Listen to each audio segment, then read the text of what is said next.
kinsa man nato ron dinhi ang gustong madato. Murag kitang tanan ganahan man tang madato. No, kanindot hipokrito ra sa kanang moingon ta nga, okay ra ko padre, aning akong kinabuhi.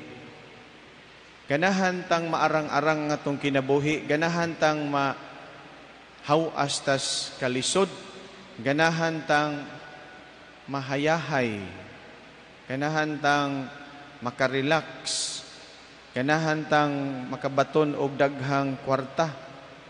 Mao gani na ubano, inigtan-aw nato sa loto nga pila na kamilyon ang premyo. Mamasin ta. Mulinya kita dito kay basin pa di ay nga makataghap po may sipyat sa taghap, makadaog kag tag 100 million, 200 million, no? So kitang tanan nangandoy ta nga makabaton og kinabuhi nga haruhay. Mao ni gihisgutan, usa sa mga gihisgutan sa ato ang ebanghelyo. Dili na nato ikadinay nga isip tao maningkamo ta, isip tao mangita tagpaagi nga maarang-arang nga to ang pagkabutang. Pero gipahinumduman kita sa atong Ginoo Hesukristo sa ebanghelyo ug sa mga pagbasa nga aduna di ay mas importanteng butang nga angay sad natong tigumon, o importanteng mga kinaiya o bahandi nga angay natong tigumon. Dili lang ang mga kalibutanong butang. Matag karon ug unya ato ning mapamalandungan nga maong ebanghelyo. Kay kung buta tong huna-hunaon mga igsuon, ang salapi ug ang katigayunan dili man gyud kini iya sa daotan.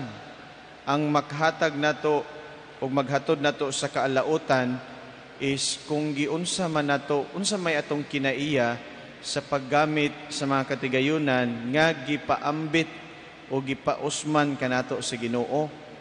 Usahay manggod kung dili kadaghanan, kung dili tanan, kung naa natay daghan nga katigayunan, imbis mas motabang ta sa tong kaigsuonan nga nanginahanglan, mas mahimo hinuon tang mas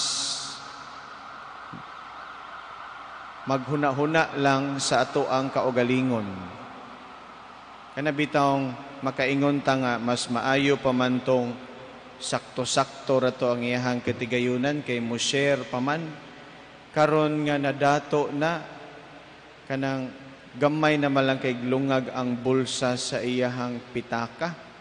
Di naman makagawas ang dako nga kantidad sa pagpaambit sa mga nanginahanglan.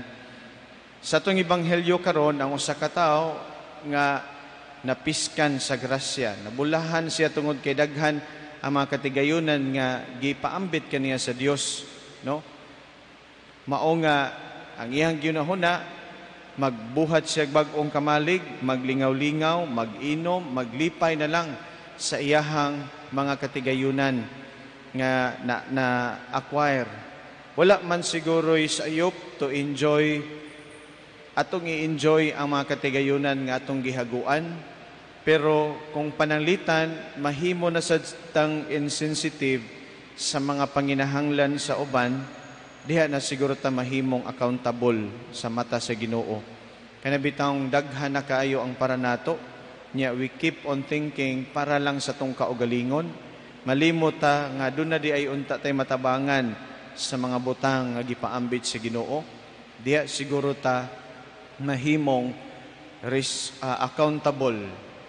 Unya ato sang timan-an sa katapusang bahin sa tong ebanghelyo nga ang Ginoo nagpahinumdom kanato nga inig abot sa adlaw sa paghukom, dili basihan ang ato ang mga bank accounts or ang ato ang mga credentials sa kalibutan, kundili ang usa sa mga pinakaangay nga timan-an o basihan kung giunsa man ta nahimong dato dinha sa paggamit sa toang kasing-kasing.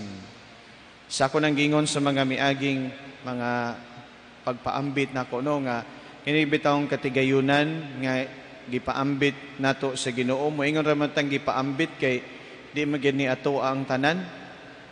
Kung moingon tag ato aning yuta kanang tibuok ektarya ako anang yuta. Pero kung imong hunahon papel ra man imong gigunitan ana dili mo ginaimo. Ang titulo ra gyud imong gigunitan. Pero kung buot na tong hunahon dili gid na ato gikan gid na sa Dios gipausman o gipaambit ra na sa Ginoo nga nato. Usahay baya kining mga katigayunan, mga talents or mga skills nga gipaambit kanato sa Ginoo, usahay maghatod ni nato ngadto sa langit. At the same time, kung di nato tarungon, maghatod sa ninato ngadto sa impyerno. So hinaot nga sa tuong pagpamalandong nining maong ebanghelyo karon, ato untang mapahinumduman kanunay ang atong kaugalingon nga dili lang unta ta magtigom og mga butang og mag-enjoy sa ato ang mga na accumulate dinhi sa kalibutan alang lang sa atong kaugalingon ug unta mas mahimo unta kitang sensitive usab sa panginahanglan sa atong mga kaigsuonan dinha sa pagpaambit nato sa mga grasya sa Dios nga iyahang gihatag, iyahang gipatagamtam kanato. Ug sa katapusan ato usab unta nga mahinumduman nga dili lang ta magtigom lang og mga kalibutanon nga butang, kundili ato usab nga kat-unan ang pagtigom og mga bahandi nga langitnon. Manindog palihog. Atong baguhon mga igsuon ang ato ang pagtuo. Kitang